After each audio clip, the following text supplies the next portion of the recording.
Kill Tony's a place where anything can happen the moment someone's name is pulled from the bucket. But some moments aren't just unpredictable, they feel impossible. Moments so random, so chaotic, so perfectly timed that they could never happen again. And as we look at the rarest moments in the show's history, each one becomes harder to believe that it actually happened. Now, our first moment is something that only Luis J. Gomez could pull off. Something so disgusting and so insane that no one's ever gonna do it again. Because when Golden Ticket winner Todd Rolls was on talking about his kidney stone, it seemed like just another wild interview. But when he pulled out the actual kidney stone, shit got real. I actually brought it with me because they gave it to me. You brought the stone with you?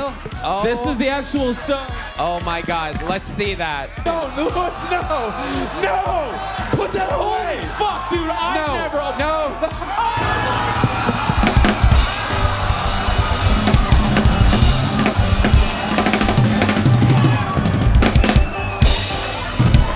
But when everyone saw this, a lot of people didn't even think it was real. I mean, couldn't they have just given Todd a fake stone before he went on stage? Isn't it more likely that this was all some sort of elaborate bit? Those are valid questions, but the truth is actually even more interesting. Because if you know Luis, you know he's a master at sleight of hand. And a few weeks after the podcast dropped, he came out and revealed the truth. A lot of people saw me go to Sal, and this is the absolute truth. Sal was about to puke, and he said, I have to leave, to me. He goes, I have to leave. Because he was losing his mind. Because he's really a germaphobe. Right. So I went, no, dude, don't worry. It was just sleight of hand. So that's what I did to him. So as wild as that moment was, that's why it's first. But this next one is literally just as shocking. Because William decided to take a page out of Lewis's book when he was plotting on ways to defeat the man that he hated most at the time. Now, this was when Red Band and Montgomery were at each other's necks, and every episode ended in one of them sleeping with the other's mother. But William wasn't about to use sleight of hand to trick the crowd. Instead, he was gonna use it to get payback. I want to kind of bury the hatchet. Here, shake my hand. Oh, wow. He's burying the hatchet with it. I buzzed your dumb ass! You really thought I was trying to bury the fucking hatchet? And the comedy gods are with us. He literally broke the chair when he flinched.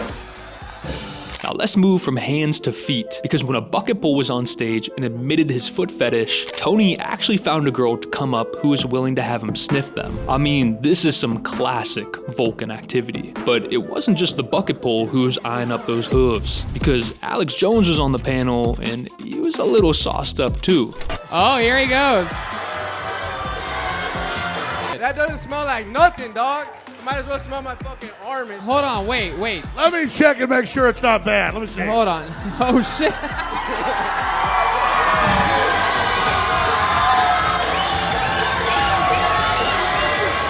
I'm about to fucking vomit. There was nothing conspiratorial about those paws, but what has become a point of controversy in the Kill Tony universe is this next moment. Because on the surface, it seems so perfectly timed that it literally can't be real. Now, episode 672 was already arguably one of the best episodes ever. Shane and Adam were crushing it as Trump and Biden, and it seemed like nothing could possibly make this episode any better. But when Shane channeled the shaman and summoned a prophecy, it can only be described as one of the best coincidences the show has ever seen. Tony, how many more retarded guys do you have back? Anything can happen. This crowd is hungry for more retarded guys. Frankly, I don't think we've seen enough retarded guys. How about a retarded racist? Would you like to see that? Everybody, Jacob Barr. Oh, my God. Holy shit. Thank you. Well. Careful what you wish for. Now, while many of these are funny, Kill Tony has a way of creating all types of moments, and this next one is a bit more wholesome. See, when John Platt got pulled from the bucket, he was clearly terrified. It was his first time doing stand-up, he didn't leave his house much, and he worked with his dad painting houses. His big claim to fame was owning a collection of boxing DVDs in his bedroom. Tony started picking up on something. Why was John being so shy? To Tony, this could have only meant one thing. It's okay, so you a virgin? Yeah. Really? Yeah. And when he found out that John hadn't even kissed a girl before, Tony had to change that. Now, this was before the Kiss Me segment was ever popular. Up until this point, it hadn't even happened at all. But this would be the moment that would make it one of the most iconic bits in the show. And for a dude who had never kissed a girl before, he was about to cream his pants. Is there by any chance one woman out there that's willing to come up here and give this guy a real fucking kiss for the first time in his life?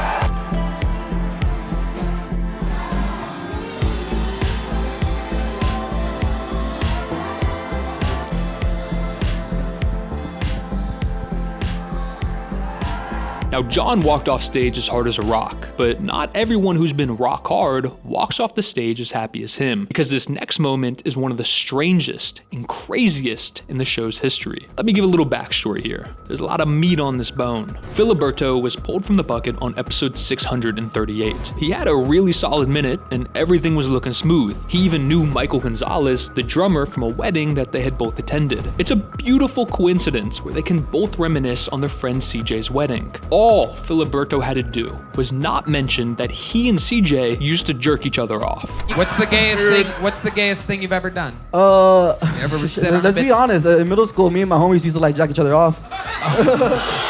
Shout out CJ! Shout out CJ! Wait, you know CJ from the wedding? Oh shit! Wait a second, this is all crazy. This is like Mexican Jerry Springer up here. I was in the wedding. Sure, there's been plenty of times on the show where Tony had a bucket pole call someone up, but nothing like this. And just a few minutes later, Michael got CJ's number, and the look on Filibberto's face was instant regret. It's the look you make when you realize you actually fucked up and there's no going back. But it's actually so much worse than even Filibberto could have imagined, because now Michael was calling up CJ while he was at work to see if the two really did give each other a little rubbin' lovin'. Do you remember Filibberto from middle school? Oh yeah, I remember. So the multiple choice options are, did you and Filibberto, when you were in middle school, brush each other's teeth, jerk each other off, or make each other breakfast? It was brush each other's teeth. He hung up! Now, while Filibberto probably wishes that moment would be erased from Kill Tony forever, this next one is just as rare in a completely different way, and it should never be forgotten. I mean, it's no stretch to say that William Montgomery is a Kill Tony legend. He's made the most appearances on the show and has created some of the most iconic moments. But this video is about rare moments, and William's rarest moment was when he confronted his clone on stage. Wow, William Montgomery, ladies and gentlemen. Wait a second. Wait a second. What is this? Tony, what the fuck is going on? Who is this guy? The longer the interview went on, the more in sync they got. They were matching each other's movements, finishing each other's sentences, and the fact that the band was dressed up as Full House characters for Bob Saget only made this moment feel more like a fever dream. But at the time, people were actually getting sick of William. He had been a regular for a while, but this appearance was a turning point, and he and his clone weren't done yet. That's a good question. Oh, I missed it.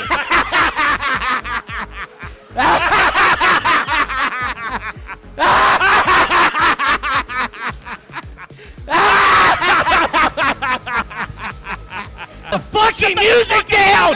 Red God! No, fuck this up!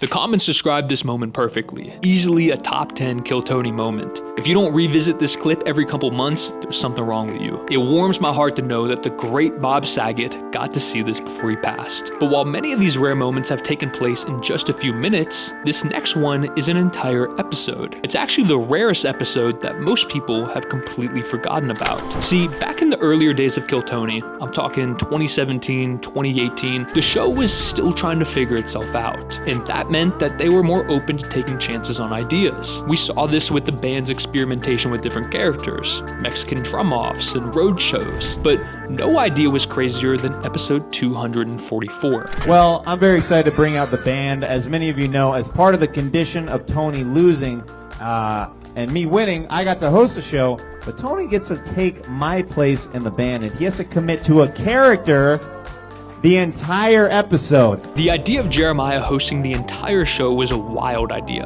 It had been 243 straight Mondays that Tony had been running the show, but in the months leading up to this, there was a little bit of tension between the two. It seemed like Jeremiah wanted to prove that his job as a band member was just as hard as Tony's job as the host, and the best way to do it was by showing Tony how easy it was to host an entire episode. But nothing's as strange as seeing Tony come out as one of the band members. Props to Brian Redband on his timing, dude. Fuck yeah, bro.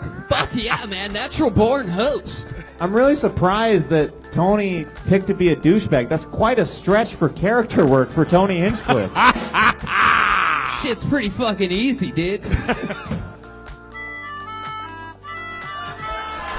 Tony was already proving to Jeremiah that it wasn't so hard to be a part of the band. You just had to pick your moments to chime in, play some simple tunes, and not ruin the vibe. But now, Jeremiah was in the tougher position of having to show that he could actually host. From the look on Jeremiah's face and the fact that Eric Griffin was already cooking him, he knew he was in for a long episode. And let's just say, things weren't going exactly how he planned. You have 1 minute to try to kill Jeremiah.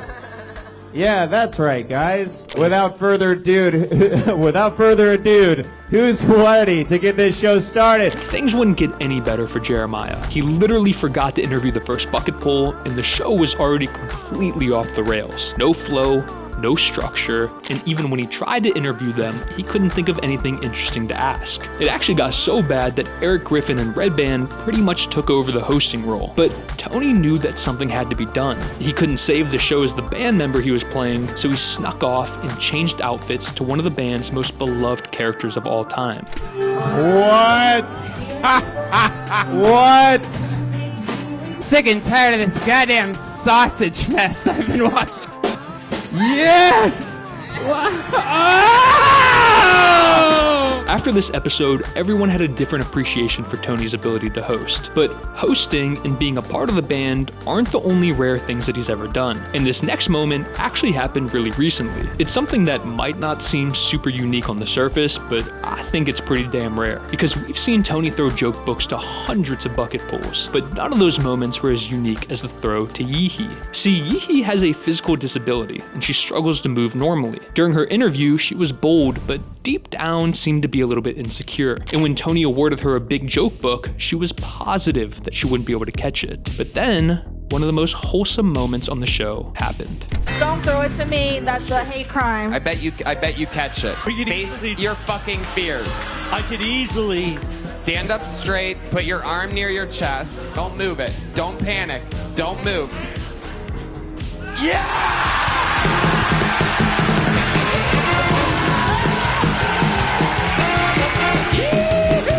Just like Kill Jeremiah in Yee-Hee's joke book, rare moments can come in all types of ways. But one of the strangest ways was when Michael Malamud was pulled from the bucket, delivering one of the best moments Kill Tony's ever seen in the most unique way.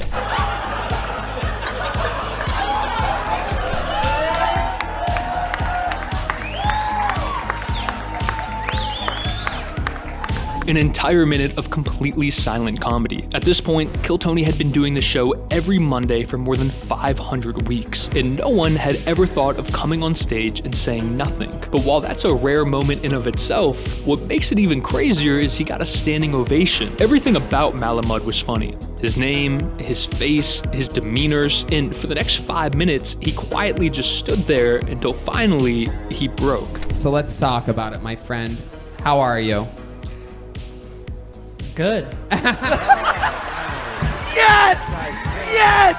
Yes! And gracefully exiting the stage with only having said good, Michael Malamud shattered the record for laughs per word in a single appearance. But if you ever wondered what happened to him since then, well, Michael's been on 2 more times. This time using his voice, and they didn't go so great. It's not that his comedy's terrible, it's just nothing can really top that first appearance, and he's probably come to realize that because he hasn't been back on the show in over 3 years. But this next moment is with a comedian who will never be back on the show again, because he is one of the few people who have been banned forever. It was 2017 at the Moontown Comedy Festival. Kill Tony was still in its early days, and everyone there was either drunk, high, or tripping on mushrooms. So when Kyle Long signed up, he was just a little buzzed. The idea of stand-up sounded like a fun idea, but by the time his name got pulled from the bucket, he was full-blown peaking, and a stage is the last thing he expected to be on. Oh, shit. Tony, can I just say Blanca from Street Fighter looks pretty rough? All right, fuck you, bitch. Shut up, Down syndrome, Okay. John White. All right. Whoa. Why don't you, Kyle, fucking Kyle.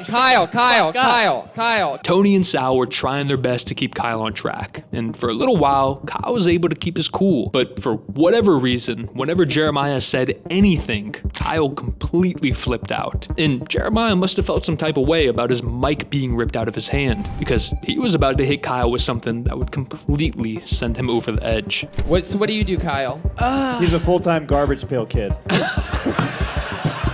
Kyle, over here! Kyle!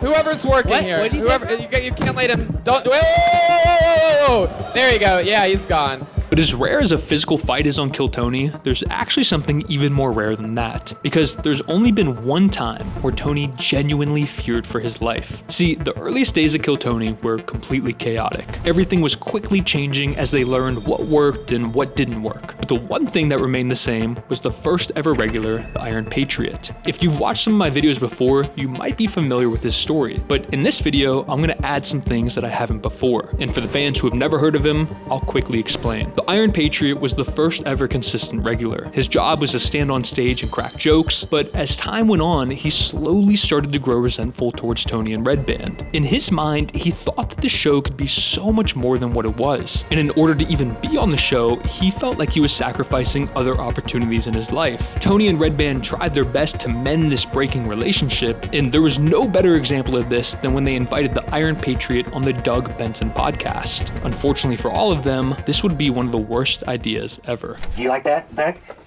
What? Oh, I'm sorry.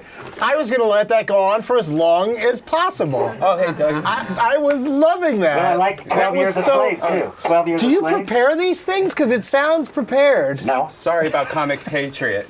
Hey, I'll answer that question of what movie that I would like to win. Throughout the podcast, the Patriot would constantly interrupt, and with his loud speaker blasting in their ears, it really started to piss everyone off. This was the straw that broke the camel's back, and to this day, Tony looks back on this as the worst podcast ever. It wouldn't be long after that the Patriot and Tony would get into a fight that would end in the Patriot leaving the show forever. And just a few days later, he would reach out to Doug for a job and get rejected from that too. Within just a few weeks, the Patriot had lost everything that he ever loved, and he was removed from the scene with the people that he admired the most. For years, his resentment would slowly simmer as he watched Kill Tony grow in popularity, until one day, he decided to do something that would prove to be one of the rarest and craziest moments in the show. Awesome. Two of our favorite guests. They've both been on the show. Oh my god, oh my god, oh my god. What are you doing? Whoa, what the fuck is that? You gotta get him out of here. What's going on? No, you gotta leave, dude. No, you can't do that. Now, on the surface, it doesn't look that crazy, but the Patriot had been manically writing them messages for months, and he was also posting insane videos on YouTube about how he should be inducted into the Kill Tony Hall of Fame. But it's Tony's reaction a few minutes after it happened that really puts into perspective just how scared he really was. We have to get like a restraining order or something. Yeah. This just got weird. Shit Yeah. just got very real. But as crazy as a mushroom attack and a crazy person rushing the stages, there's still one moment that takes the cake for rarity. A moment so insane, so strange, so eerie, that you can only hope that it never happens again. Put your hands together for your next comedian, Gareth. Is Gareth here? Just one word, Gareth? But what about the porn talent? What happens with them? Is it just Red Band at home singing, "She was so underappreciated in her time"? All right. Gareth Pursehouse seemed like just another terrible bucket pull. He had been watching the show for years and had been preparing his act for months. It was an obsession that had taken over his life and was getting destroyed before his very eyes. But this wasn't the only thing that Gareth had become obsessed with in his life. You have a girlfriend? No, but I'm here with a way too hot date. Oh, wow. Don't tell Not me. anymore! She's gone. The girlfriend he's talking about isn't real. At this point in Gareth's life, he had been completely obsessed with his ex-girlfriend. She was now dating the Price is Right's host Drew Carey, and he was left bombing on Kill Tony. But while there's been many people who have been pulled from the bucket who seem crazy, Gareth is the only one who is truly sinister. And the scariest part was, he seemed completely normal. I like to build stuff. Like, I'm a work with my hands kind of guy, or projects. Always trying to think of like a cool invention, that kind of thing. Or traveling. That's what? What have you come up with? What are some of your inventions? Nothing successful. Right now I'm trying to figure out how to have the worst Kill Tony set ever. Sure, the guy was terrible at comedy, but nobody would have ever thought he was so evil. Because for months, he'd been stalking his ex, and now he was thinking of ways to end her. On Valentine's Day, just 3 weeks after his Kill Tony appearance, Gareth broke into his ex-girlfriend's house, quietly crawled under her covers, waiting for her to come home, and threw her off the 3rd-story balcony. For the first time in the show's history, it was on the news for a murder case. This is video of Purse House during a comedy show last month. The man who runs the show says he had never met Purse House, but when he heard his name connected to the therapist's death, watch this. He this is gold. him. Have you seen I this? put two together, and I said, wait a second, this guy was on our show just a couple weeks ago. And I remembered feeling like this guy, there's something off with this guy. He had a very weird energy. But as eerie, rare, and unique as the story is, it actually gets even creepier. Because years later, when Tony and Redban were explaining the entire situation, they said something that only a few people could have ever known. And it makes the murder way more haunting. They've only just begun uncovering the great mystery of Gareth Pursehouse, who murdered Drew Carey's ex-girlfriend while, he got pulled out of the bucket while Drew Carey, in an unbelievable turn of coincidences, was performing upstairs at the Comedy Store that night. Now, it isn't every day that you see a real murderer on Kill Tony, and I don't think that there's ever gonna be a moment that is more rare than that. So if you guys like this video, definitely go ahead and check out this one next. I'll see you guys in the next one.